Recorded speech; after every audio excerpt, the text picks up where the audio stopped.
శ్రీమాత్రే నమ. జయ గురు దత్తాత్రేయ నమ. ఈ వీడియోలో మనం వృశ్చిక రాశి వారికి జూన్ 16 నుంచి 30వ తారీఖు మధ్యలో జరగబోయే పక్ష ఫలితాలు పరిశీలించినప్పుడు ఈ నెల ఈ పక్షం 20వ తారీఖు వరకు కుజుడు 6వ స్థాన సంచారం ఈ జాతకులు చేపట్టే ప్రతి ప్రయత్నంలో కూడా విజయం లభిస్తూ ఉంటుంది. 6వ స్థానం అన్నది ఒక సక్సెస్ స్థానం, ఒక సర్వీస్ స్థానం లాంటిది.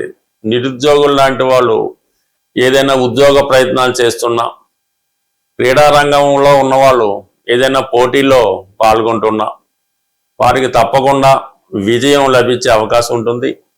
ఇక ప్రధానంగా స్త్రీలకి వారి భర్తతో కానీ అత్తవారితో కానీ ఉన్నటువంటి విభేదాలు చాలా తీవ్ర స్థాయిలోకి వెళ్ళి చివరికి మీకు అనుకూలంగా మారడం జరుగుతూ ఉంటుంది.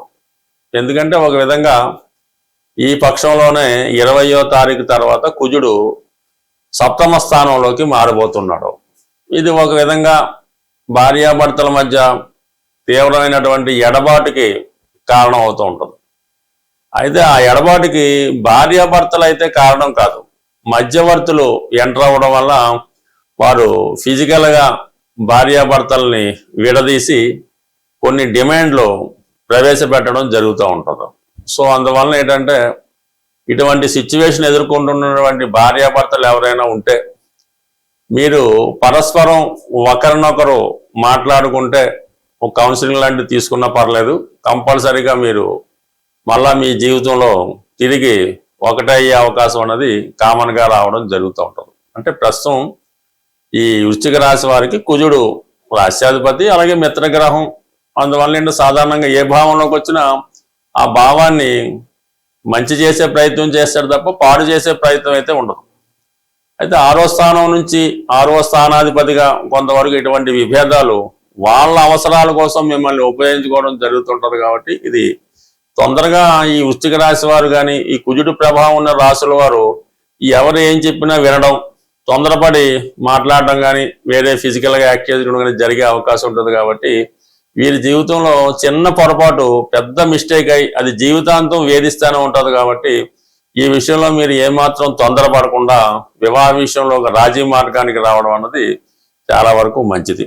ఇక మిగతా గ్రహాల స్థితి పరిశీలించినప్పుడు గురువు భాగ్యస్థానంలోకి రావడం జరిగింది. అలాగే శుక్రగ్రహం 7వ భాగ్యస్థితి రావడం వల్ల ఇవన్నీ కూడా, ఎందుకంటే మీరు జీవిత భాగస్వామికి ఏదో జీతం లేదో ఉద్యోగం లేదో అనుకోవచ్చు, వారు ఇవ్వాల్సిన ఇవ్వలేదు అనుకోవచ్చు. ఎప్పుడైతే 7వ భాగ్యస్థానంలో గురువుతో కలిసి ఉన్నాడో మీరు ఏదైతే జీవిత భాగస్వామి నుంచి ఆశిస్తున్నారో అవన్నీ 100% నెరవేరే అవకాశం ఉంటుంది. అలాగే విదేశంలో ఉన్నటువంటి మీ యొక్క సంతానం కానీ లేదంటే మీ యొక్క జీవిత భాగస్వామికి కానీ మంచి అవకాశాలు రావడం వల్ల తిరిగి మళ్ళా కుటుంబం అంతా ఒక చోట కలియడానికి ఈ గ్రహస్థితి మీకు సహకరించడం జరుగుతుంది. ఇక ప్రధానంగా 8వ స్థానంలో ప్రస్తుతం ఏర్పడినటువంటి రవి బుధుల కలయిక. మరి ఏదన్నా రవి 8వ స్థానంలో ఉండడం వల్ల అధికారుల వల్ల వేధింపులు వస్తూ ఉంటాయి, ప్రభుత్వ పనిష్మెంట్ లాంటిది ఉంటుంది. ఏదైనా న్యాయస్థానానికి వెళ్ళినప్పుడు అక్కడ మనకి తీర్పులు వ్యతిరేకంగా రావచ్చు, పెద్దలు కూడా మీకు వ్యతిరేకంగా మాట్లాడే అవకాశం ఉంటుంది. ఇక ప్రధానంగా ఉద్యోగపరంగా కొన్ని అనుకోని ఇబ్బందులు రావచ్చు. అక్కడ అంటే 10వ 8వ ఉన్నప్పుడు సడన్ గా ఉద్యోగంలో కొన్ని చేంజెస్ రావడం జరుగుతూ ఉంటాయి. అవి కొన్ని సందర్భాల్లో ప్రతికూలంగా ఉండే సూచనలు కూడా కనబడుతుంటాయి. కాబట్టి బట్ ఏదైనా జాతకుడు చిన్న సమస్యని పెద్దదిగా చేసుకోకుండా ఉద్యోగపరంగా రాజీ పడుతూ వెళ్ళడం మంచిది. బట్ ఏదైనా కొంత ఇబ్బంది కలిగినా అది పూర్తిగా అది మీ చేతుల్లోనే ఉంటుంది తప్ప మీరు రాజీ మార్గంలో వెళ్తూ చిన్న చిన్న మిస్టేక్స్ సరి చేసుకుంటే అటు ఉద్యోగపరమైన విషయాల్లో కానీ వివాహ సమస్యల్లో కానీ చాలా వరకు మీ సమస్యకి 100% పరిష్కారం అన్నది దొరుకుతూ ఉంటుంది. ఇక గతంలో లాగా మీరు ఎట్టి పరిస్థితుల్లో కూడా ఎటువంటి స్పెక్యులేషన్ కానీ షేర్ మార్కెట్ కానీ ఈజీ మనీ కోసం ఆశపడడం కానీ ఈ బెట్టింగ్ లాంటివి పాల్గొనడం వల్ల గతంలో మాదిరిగానే నష్టపోవడం జరుగుతూ ఉంటుంది. ఈ విషయంలో చాలా జాగ్రత్తగా ఉండడం మంచిది. బట్ కొంత అదృష్టం ఏంటంటే ప్రేమికులు లాంటి వాళ్ళు ఎవరైనా ఉంటే వాళ్ళ ప్రేమ ఈ సమయంలో ఫలించే అవకాశం ఉంది. ఎందుకంటే 5వ స్థానం అనేది ప్రేమకు సంబంధించింది. అందులో శని భగవానుడు రావడం వల్ల ఒక సంవత్సరంగా ప్రేమికుల మధ్య ఎడబాటు ఫెయిల్యూర్స్ రావడం జరిగింది. ఇప్పుడు గురువు మీ 5వ గురువు పంచమ స్థానాన్ని భాగ్య దృష్టితో చూడటం వల్ల ఏదైనా చిన్న చిన్న సమస్యలు సమసిపోవడం, గతంలో బ్రేకప్ అయిన ప్రేమికులు తిరిగి కలుసుకొని పెళ్లి విషయంలో ఒక కొలిక్కి రావడానికి కూడా కారణం అవుతుంటుంది. 5 స్థానాధిపతి గురువు 7 శుక్రుడు అందరూ కలిసి భాగ్యస్థానంలో ఉండడం వల్ల మీ యొక్క ప్రేమ వివాహానికి పెద్దల ఆశీర్వాదం లభించబోతుంది. ఈ పక్షంలో చాలా మంది ఆర్థిక పరమైన సమస్యలు ఉన్నాయి, అప్పులు పెరిగిపోతున్నాయి, మరి బాధ్యతలు సక్రమంగా మేము చేయలేకపోతున్నామని చాలా మంది విచారం వ్యక్తం చేయడం జరిగింది. ఏదైనా ఆర్థిక పరమైన సమస్యలు ప్రతి ఒక్కరి జీవితంలో ఏదో సమయంలో రావడం జరుగుతూ ఉంటుంది. సో దానికి పరిష్కారం అంటే ఆర్థిక సమస్యలకి కుజుడే కారణం అవుతూ ఉంటాడు. కుజుడు, భూమి, అన్నదమ్ములు, భార్యాభర్తలు, స్నేహితులు, వీటి కారణంగానే చాలామంది అప్పుల పాలవుతూ ఉంటారు. సో వాటికి సరైన పరిష్కార మార్గం ఏంటంటే, మీరు ఆంజనేయ స్వామి విగ్రహాన్ని అంటే పూర్తిగా స్వచ్ఛమైనటువంటి కాపర్తో, రాగితో తయారు చేయాలి. ఏమాత్రం డొల్ల లేకుండా ప్యూర్గా ఉండాలన్నమాట, చాలా సాలిడ్గా ఉండాలి. సుమారు 6 అంగుళాల ఎత్తు, 6 అంగుళాల ఎత్తు అంటే మనకి ఉంటే సరిపోతుంది. నిల్చున్న విగ్రహమే ఉండాలి మీకు. అంటే కూర్చున్న విగ్రహం ఒకదానికి పనిచేస్తుంటుంది. కొంతమంది ఈ సంజీవ పర్వతాన్ని మోస్తున్నటువంటి విగ్రహాన్ని కానీ ఫోటోను కానీ పెడుతుంటారు. అది కొన్నాటికి పనిచేస్తుంటారు.